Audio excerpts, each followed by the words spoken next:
What's up guys, it's Survivor, welcome back. It's time for a new Pimax 8K and 5K Plus video, and today we're checking out how IL-2 Sturmovik works and performs on the Pimax headsets using the latest Untitled software version 101.76.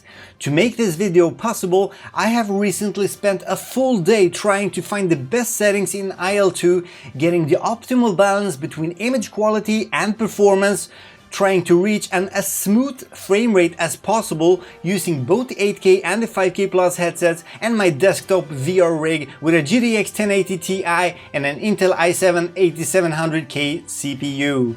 You may already know about this, but just as a reminder, I made a full in-depth review of the Pimax 8K and 5K Plus headsets a few weeks ago only, and I can really recommend you to check it out first.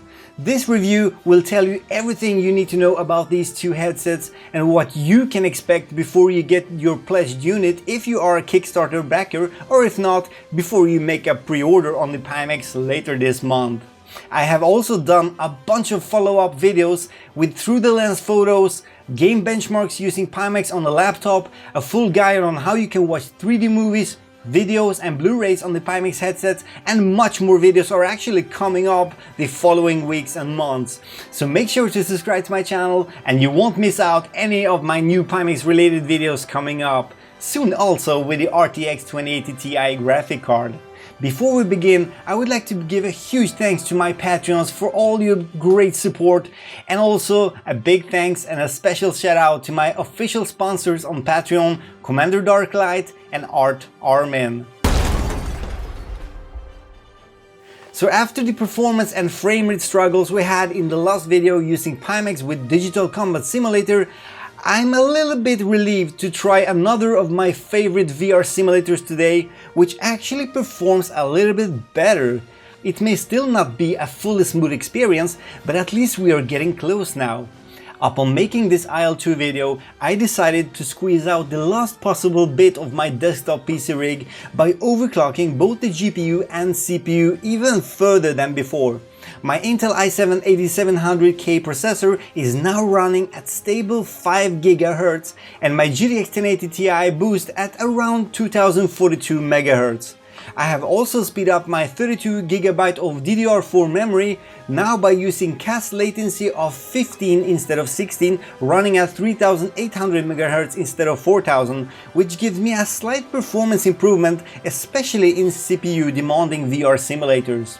Just as I mentioned in my last Pimax video testing DCS World 2.5, to get the optimal performance, I really recommend you to do a few changes in your NVIDIA control panel before you even start off IL-2 Sturmovik on your Pimax. Set the option called Power Management Mode to prefer maximum performance, and also change the virtual reality pre-rendered frames to 3. Yes, number 3. This really helps in VR simulators, giving you a much more stable frame rate with less occasional and inconsistent stutters and judder.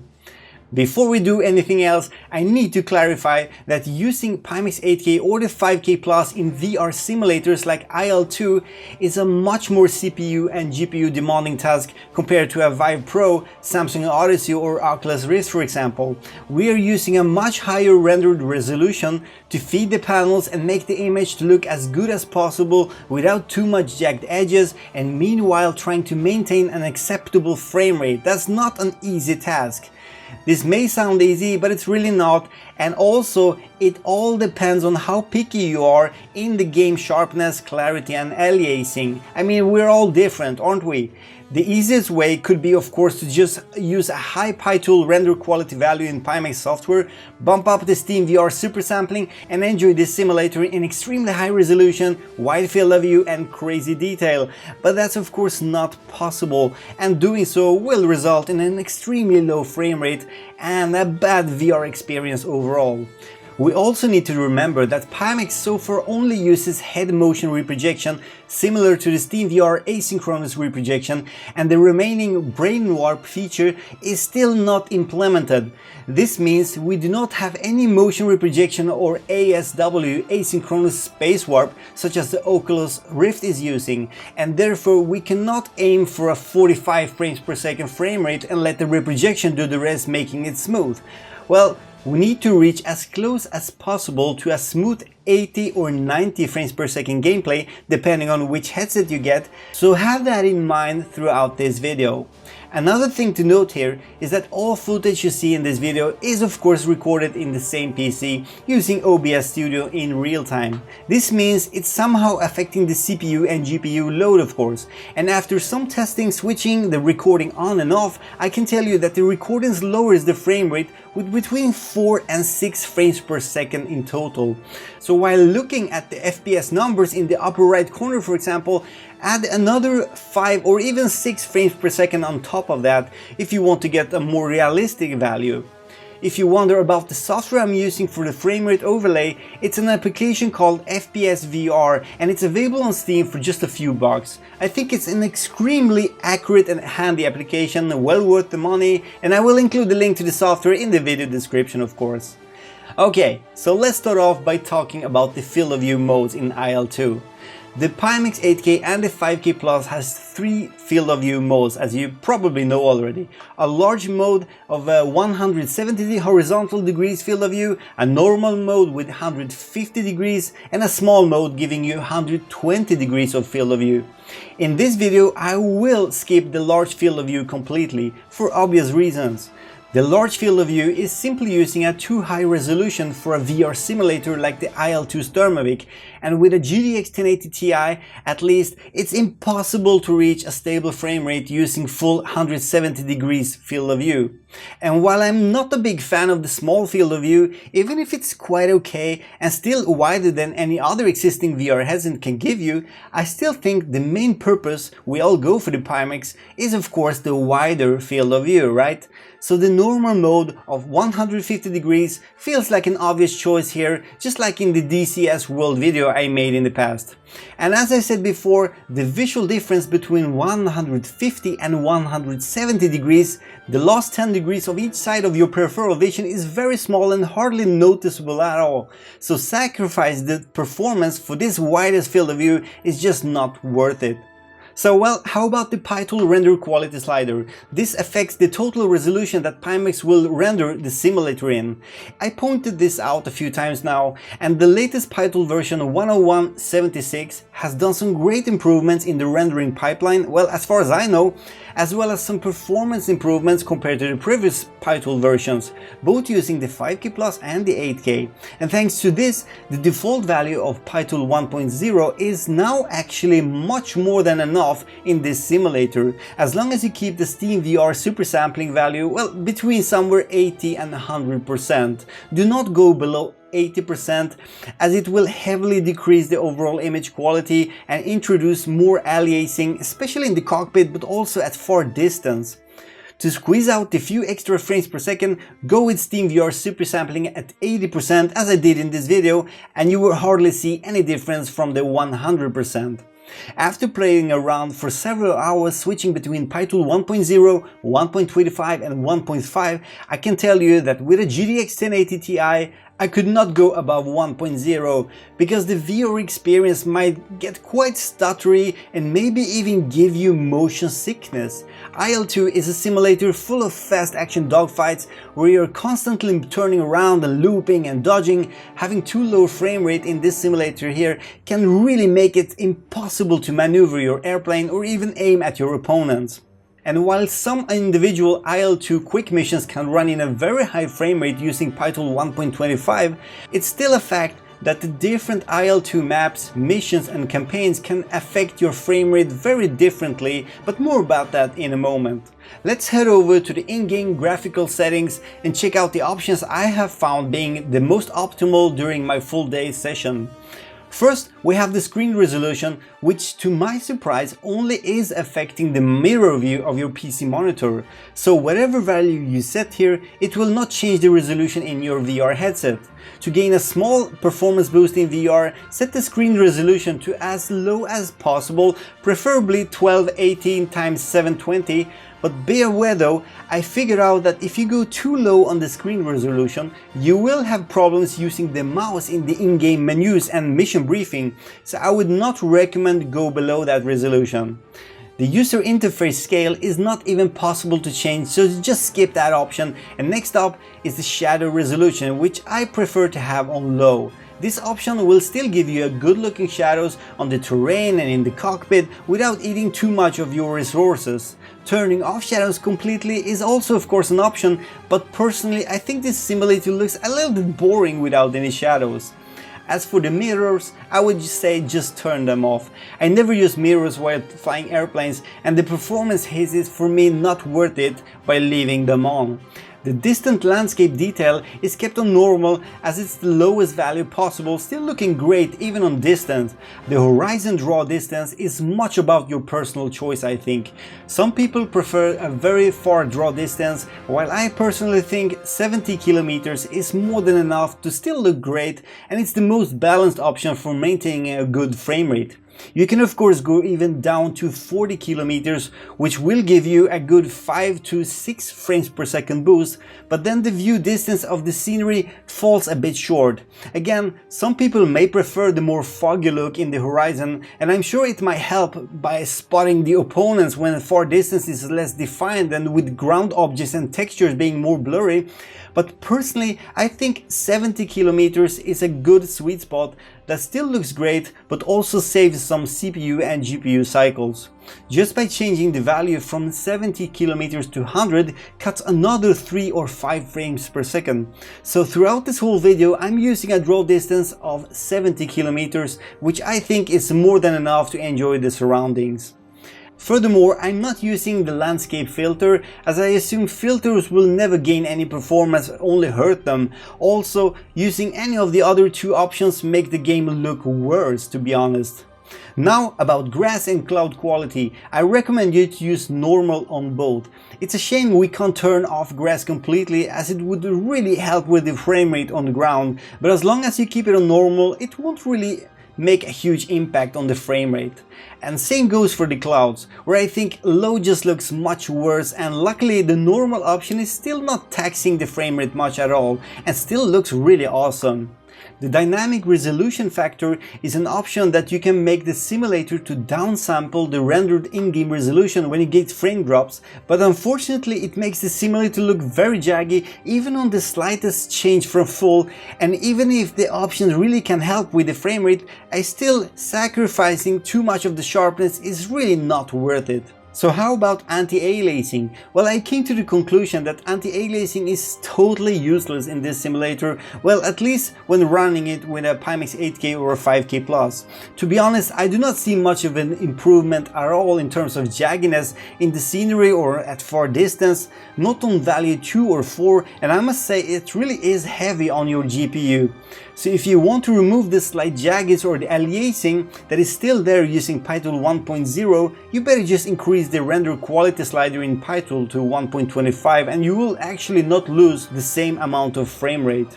As for the options on the right side, I leave the simulator in non-full screen mode, as I see no noticeable difference in performance having it on full screen, while the SSAO and HDR options are just too heavy for my GPU to even consider, at least when using a 1080 Ti. With an RTX 2080 Ti, there might be some headroom to turn on HDR, as it does make a difference, especially in the cockpit, but if the frame rate suffers from it, then it's not worth it, at least not for me. The sharpen option though is a very useful one. It makes the cockpit look sharper, with gauges getting a little bit more clarity and definition, and even if it can decrease your frame rate by 2 or 3 frames per second, it's well worth it, as it brings out the potential of the Pimax 8K and 5K plus panels a little bit more. Lastly, 4K textures may not be necessary, but they really look great in IL-2 Sturmovik, and with GTX 1080 Ti, the 11GB of memory seems not to be a problem, so performance is barely affected. Also, I have never seen the VRAM or the graphic card memory go above 5GB anyway in IL-2 Sturmovik, so there's plenty of headroom for the textures, I guess. So that was it for the in-game options, and the last thing I could find to increase the performance significantly is by turning off the HUD or the HUD, the heads-up display, completely. This actually gives you around 4 or 5 or even 6 frames per second more, which is a lot. Sadly, it also removes your mission map and some other useful stuff, but if you bind your HUD to an off-on switch to your joystick button, for example, you can switch it on and off a few seconds, check the map and turn it off again when the action begins and when you really need that full frame rate. So now you wonder again, how is the Pimax 5K Plus and the 8K performing in IL-2 using these settings and the tweaks? Well, just have a look at the frames per second meter throughout the whole video, either within the cockpit or in the right top corner. All in-game footage was recorded after I tuned these settings, including Pytool 1.0 and SteamVR super sampling at 80%. And remember to add another 5 frames per second on top of this, which were lost by recording these clips with OBS Studio at the same time. But the numbers may lie a little bit from time to time. Thing is, in IL-2 the frame rate all depends on what mission you play, and it can differ more than 20 or even 30 frames per second if you go from one mission to another. The more chaotic scenery with more aircrafts and ground vehicles, the more frame drops you will get, of course. Jumping into the cockpit, just doing a free flight, will most likely give you a stable 90 frames per second on the Pimax 5K Plus and even more stable 80 frames per second on the Pimax 8K. I may not have to remind you, but I need to point out that the max refresh rate of the Pimax 5K Plus is 90 Hz and the Pimax 8K has 80 Hz or frames per second. So yeah, anyway, once you jump into a mission with 1 or 2 opponents' airplanes, the frame rate starts to dip. Not by much, but 90 frames per second is no longer easy to maintain, and many times you will jump between 75 and 85 frames per second. Switching to a more chaotic mission or campaign with lots of ground vehicles, dozens of airplanes, some burning houses in the middle of a city, then the CPU starts to get really busy and the frame rate may really begin to suffer and go down to mid-60s, sometimes even mid-50s. That also applies to which map you prefer to play. Flying around Lapino gives you the best performance, I think, as the scenery is not that complex. Doing one-on-one dogfight missions mostly gives you a frame rate between 80 or 90 frames per second, sometimes even stable 90 frames per second. But try flying over Moscow or some busy part of Stalingrad and you're again down to 70 frames per second or even lower.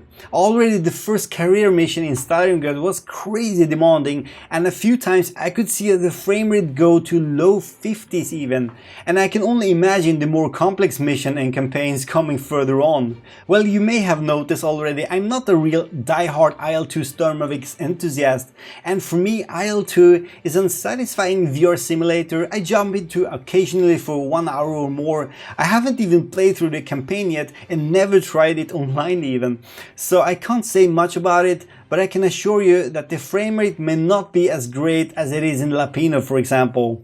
Also, please understand, I have so far only the Battle of Stalingrad and the Battle of Moscow on my account, so I have not tried the DLCs, the new ones, such as the Battle of Kuban, for example.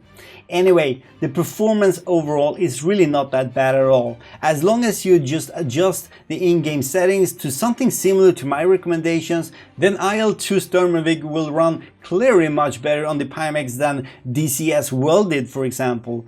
As the CPU utilization is very low, it seems like the GPU or the graphic card is doing most of the heavy-duty work, and with the upcoming RTX 2080 Ti GPU, I'm quite sure we can improve the performance significantly, maybe even get a stable 80 or 90 frames per second in all scenarios. That would be cool.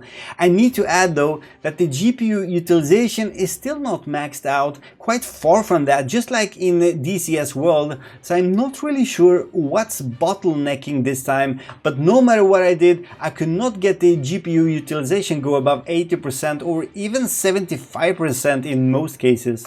And yes, I know you wonder about increasing the pi tool value to 1.25 or 1.5. Well, I did a lot of these tests, but I must disappoint you that even flying alone in Lapino map, having pi tool at 1.5 gave me frame rates of around 70 or maybe 75 frames per second. And once you do a complex campaign or mission, then we're talking about frame rates of mid 40s, maybe 50s, and sometimes, well, most of the time lower. The frame rate drop going from pi tool 1.0 to 1.25 and especially 1.5 is just too big, I think, many times above 30 or 40 frames per second in difference, which is in my opinion quite unacceptable. So as a friendly recommendation, stick to pi tool render quality of 1.0 for now. I promise you it looks amazingly this way, both in the 5K Plus and also the 8K. There are still some slight jaggies or aliasing, almost none in the cockpit, but mainly at far distance in the horizon and also some buildings outside. But it's not really a biggie and most people will definitely not care about that. The airplanes and vehicles on distance are detailed well enough using pi tool 1.0, and I would say I had no problems whatsoever finding my opponents while doing those missions. As for the cockpit, the gauges are fully readable and sharp from normal sitting distance, so I never felt I needed to lean forward or zoom in to see the gauges. All in all, IL-2 Sturmovik is definitely playable on the Pimax 8K and 5K Plus, with way more acceptable frame rates than the Digital Combat Simulator, and staying on higher altitudes, at least 1000 feet from the ground, you will mostly be able to reach 80 frames per second or higher. Diving down, as I love to do, is more demanding as the grass starts to show up, and unfortunately it's not possible to turn it off, as mentioned before. And down on the ground after a crash, you will mostly have a frame rate of around 55 to 65, but it's not a big problem, at least not for me. And how about the Immersion flying IL-2 Sturmovik in wide field of view with the Pimax headset? Well, the 150-degree field of view really makes a huge difference here. Whenever you're thousands of feet up in the air or just gliding 10 feet from the ground, the sense of speed is just amazing, I promise you. And the awareness reaches a whole new level, seeing airplanes moving in your peripheral vision, and you really can spot them before they spot you, I think. The overall immersion is just increased by a huge amount compared to playing on the Vive Rift or Samsung Odyssey, for example, and now you finally feel that you're actually sitting in that cockpit, surrounded by the dirty canopy, a beautiful sunset outside and beautiful scenery around you. It's not longer a looking through the binocular feeling, it's more of a real-life feeling actually sitting in that cockpit. And well, I'm sorry, it's really difficult to describe and picture how wide field of view really feels, but all I can say is that it really makes the difference.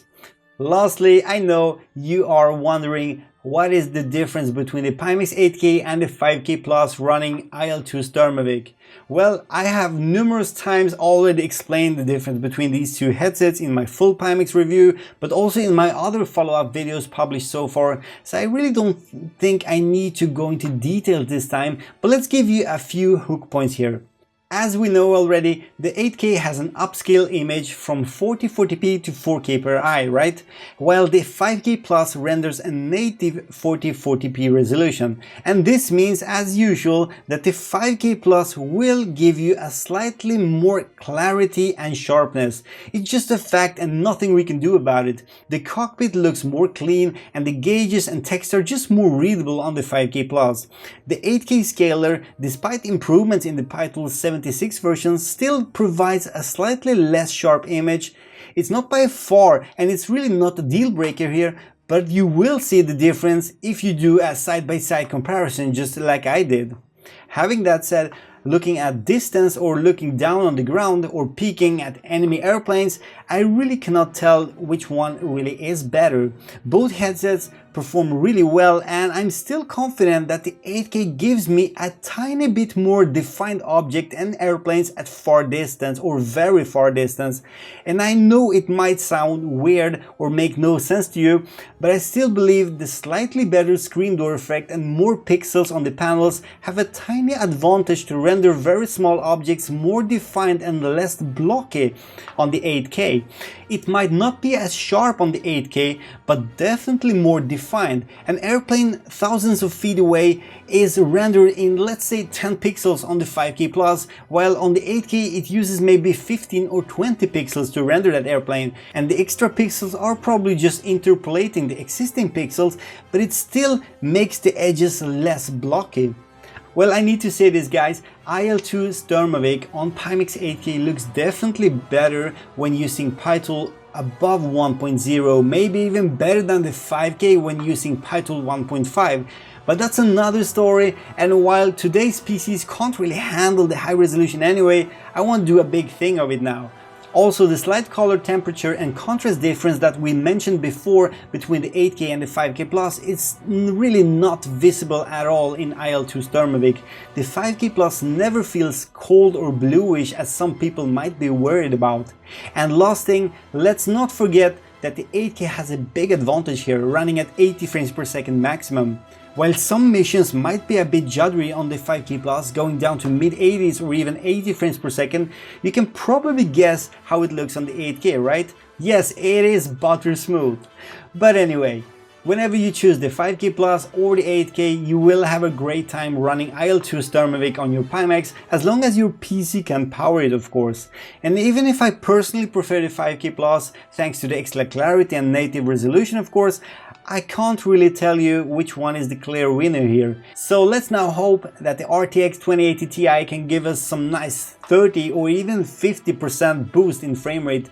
I'm actually still awaiting my pre-order 2080 Ti MSI Gaming X Trio, but as soon as it arrives, I promise to give you an updated performance video of this IL-2 Sturmovik flight simulator, giving all the details you need about the RTX GPU in VR. So stay tuned for loads of cool Pimax and VR related videos coming up here on Survivor, maybe already later this weekend, we'll see about that. Hit that subscribe button and leave a like on this video, and I would highly appreciate that. And guys, thank you so much for watching and have a lovely weekend. If you like my content and if you would like to support me a little bit more, please join my Patreon. It would really make me very happy and thankful. As always, big thanks and hugs to all my lovely patrons out there, and a special thanks and double hug to my official sponsors and great friends of mine, Art Armin and Commander Dark Light. Now enjoy your weekend and see you soon again, guys. Cheers!